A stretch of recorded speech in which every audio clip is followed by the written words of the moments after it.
How can we solve the injustice of poverty in our community? I believe the way that we can solve the injustice of poverty within our community by, first of all, understanding what are the fundamental needs of those who are poor. I think it begins by what we do right here, Holy Innocents, through education.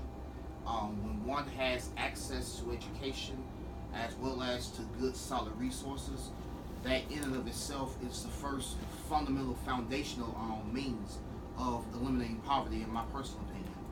Also, by helping people to understand potentially what is their own personal self-worth, meaning that it's not just about giving out handouts. I mean, yes, it's good to give to the needs of the poor, so on and so forth, but it's also important to empower people to understand their potential, to look within themselves, to see what their skills are and what can they bring to the table, so that they themselves can also provide for themselves as well as train others and lead others to also do the same thing that they have been given the opportunity to do as well.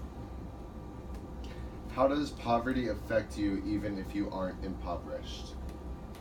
It affects you fundamentally because if you see your sister or brother suffering and you have means, I believe just by your conscience, it prompts you to figure out, or at least to be aware of what it is I can do to help to alleviate the condition that they're in.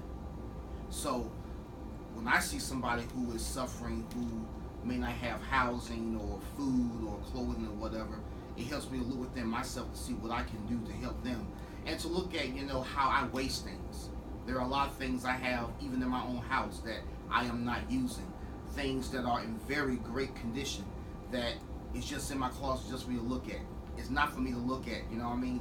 It's for me to really say, okay, how can I be a better steward of what God has given me the opportunity to have, and do I really need this?